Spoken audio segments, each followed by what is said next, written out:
I just received the RENPHO AI-Powered Exercise Bike, and I'm going to do an unboxing for you in this video, so let's check it out.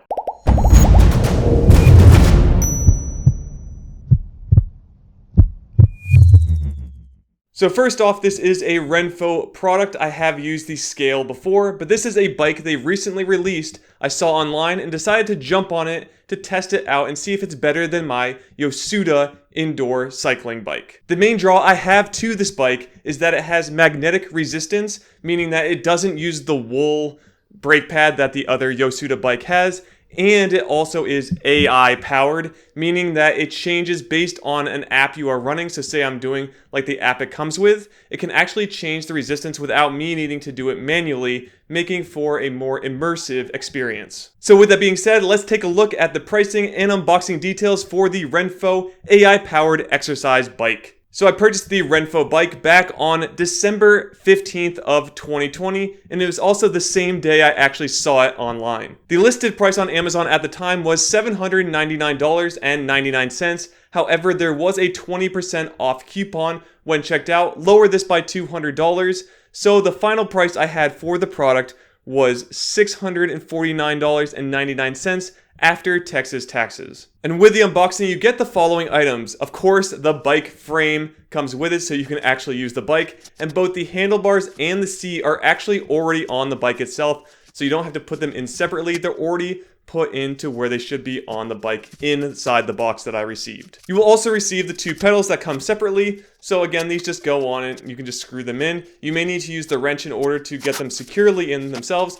but you can just use your hands at first, kind of screw them in, and then use that wrench to secure them in place. You will also get two additional base supports, so this makes it so it doesn't fall over when using it, and really you couldn't set this up without it very easily, so make sure you get those set up, and they have shown to fit very well, even putting it into my closet, which was a big plus for me. I'll get to that later, but these are only about 20 inches in width, so they're not too wide in case you are trying to store them in a closet like I am. And the last item you receive is a power cable. Now this plugs directly into the outlet on your wall and then into the back of the bike. The back of the bike itself has an on and off switch, so you can leave it plugged in all the time, but you can simply just unplug it from the wall and turn it off, then store it where you want to like I do in case you don't leave it out after using it. So I did take a look to see if you could use double or AAA batteries with the product itself. However, there are no slots for batteries at this time. You will need to plug it into a wall in order for power to go to the bike to use its onboard functions. And with that, the total time it took me to put this bike together, and most of it was just getting it out of the box, as I did kind of struggle with that at first,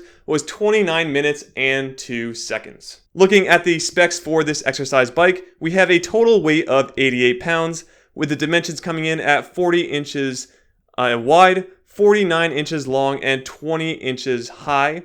The max weight as recommended by RENPHO is 270 pounds and includes an app called AI Gym, which is a separate app from the RENPHO app, but is one that is created by them in order to connect your Bluetooth to your phone or another device and track the workouts that come with that app. So the AI Gym app is where really a lot of the benefits of the RENPHO bike come into play that I wasn't getting with my Yosuda bike. Setup for me was extremely easy for this. All I did was I went and downloaded the AI Gym, went into the settings and easily connected this with Bluetooth. Just make sure it's on your phone. And it took all of 3 seconds for it to find it and connect, and I was ready to go. Also, after testing and turning on and off the bike multiple times, it connects almost instantly back to the app when it is running. So as long as the bike is on and Bluetooth is on your phone, it connects basically right away. When setting up the app, you can go in and set your height and weight, as well as the type of mileage you're going to be using, such as kilometers or tracking in miles, so metric or imperial,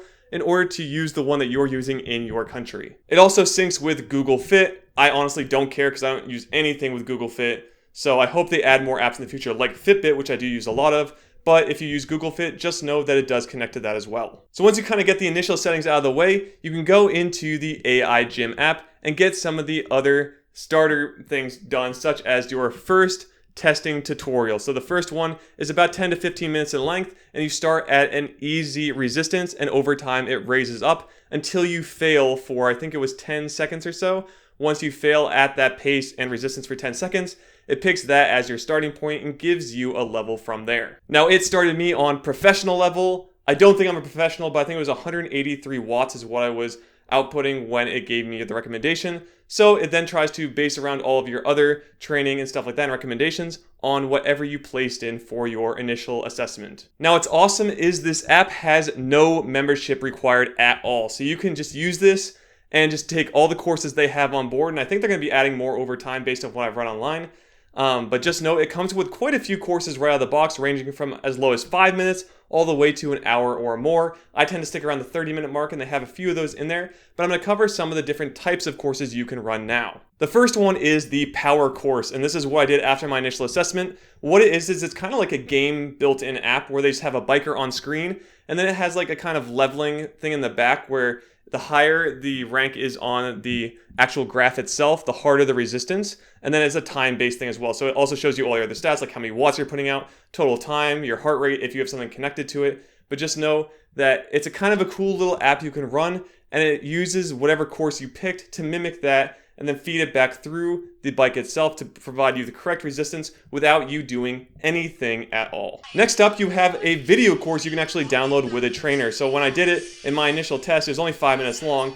There is a trainer on screen in the middle and then 2 assistants with them. And they basically just talk you through, as any other online training program would do, through the workout. Again, you have as low as 5 minutes all the way to about an hour workout. And it's just a nice little way if you want to spice things up and just have a trainer train you through your session. And there are quite a few different ones of them. There's not a ton of different courses, but enough to start out and get you by. And then the last one, which I just tested out yesterday and had a lot of fun with it, is the riding challenge. So the riding challenge is one where you pick a specific part of the world that's been Google mapped, and then what it does is it sets you up against other riders of your skill level and a ride they did in the past. So for me, it gave me 3 other riders around my level and that have done this race before, and then I try and race against their times to try and beat them. What's happening is it shows a little marker on where they are in the race on the path and where you are in relation to them. So basically you're trying to compete and beat them to the finish line in that race. So again, mine was a pretty short race, only a little, I think it was like 1.25 miles or so. And I ended up winning my race by 1 minute and 30 seconds. But just know that over time it will pick other opponents that are, again, closer to your skill level as it learns more, so that you have a good challenge in these workouts. So it's really cool that they implemented something like this. It's not as good as the Zwift where you have them like side by side with you in an avatar form. It's just a little dot on a screen on a map.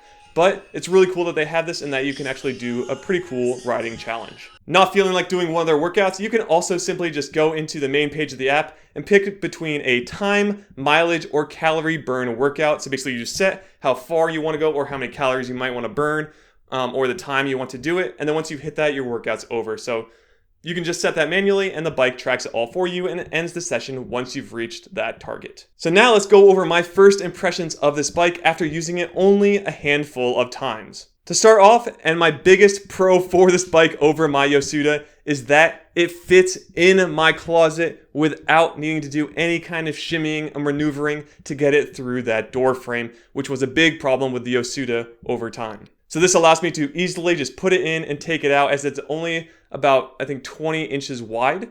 So this allows me, again, with my door of 22 inches and the Yosuda at 24 inches, this bike easily fits in the doorway without me needing to do any kind of special maneuvering. Next up, the turn dial actually gives me resistance feedback, so I can see a visual number feedback for me to know where I'm at, which was another big problem with the Yosuda that just has a turn dial. With the Yosuda, I was just guessing what my resistance was, but here I actually get a number value feedback. So if I'm doing a workout and I want to increase it over time and get better over time, I can see what that number is, and then the next workout go up by a half or full wattage in order to continue to progress with my training and get better at cycling overall, which is really, really cool. Also, increasing and decreasing goes up by 0.5 watts each time. Super, super easy, and it shows you again right on the screen. You just turn the dial right to make it harder or left to make it easier. But it's very seamless, smooth, and has no problems. It also has a little tactile click feeling, so you know when you've gone up that half watt or down half a watt.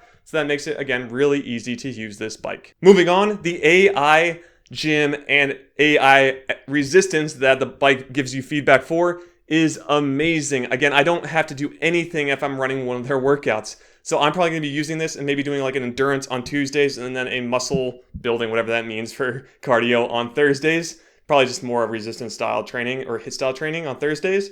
And this will allow me to not need to actually do anything but pedal and focus on me biking, because it's going to automatically do it within the bike, which is awesome. And I can't wait to see other competitors come out against this after they see how awesome this is in this bike. And it has worked perfectly. I've had no issues out of the box day one with really anything connecting to it or having the AI updates. It's been seamless, smooth, and super, super easy using it from my phone and then having it pass over to the bike. Looking at the AI gym, I've really, again, loved this app so far. It's very intuitive, easy to follow, didn't get lost, and I can find pretty much anything I need right away. It has more bells and whistles than I personally need. Maybe not someone who's like a pro and wants to go well beyond what this app is capable of.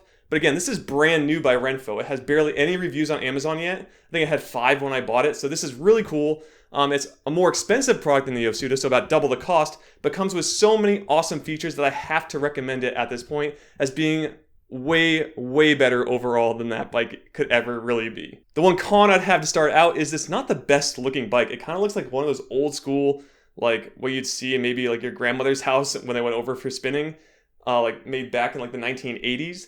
But it does the job. It does what I want to do, and all of those AI power things work very well. But I actually like the Yosuda look more, as it's kind of more of an actual bike. Maybe I'm just biased here, and that's just what I've seen growing up. But honestly, it kind of looks like a flimsy thing. But let me tell you, it's built really, really well. I can actually stand on that middle piece and get into the straps just fine, coming in at 185 pounds. So again, doesn't look that great, but does everything better than any other bike I've used in the past. And my last mini con is that there's no water bottle holder. And this is because it doesn't, again, have that same shape as the bike with that middle cross-sectional piece. So there's no water bottle piece. I might have to buy a separate one. I also have the window next to me where I can put a water bottle down on and I just take it off the windowsill when I need it. But that is a little con that I have with the product starting out. And the last thing I wanted to cover is, does this work with other third-party apps like Zwift, which is a major biking/cycling app? So I went and made an account with my GamerBody email, and lo and behold, this works, again, very, very easily. As long as you have Bluetooth and everything set up, it was able to find my bike right away and get things working and me pedaling in that app. In the setup, this is what the bike will cover for tracking your workouts. It does the power source, the cadence for your rides, as well as the controllable. I'm not really sure what that really means, but also does the controllable. So I think there was 2 items that were not highlighted from the bike, the things you could have checked off.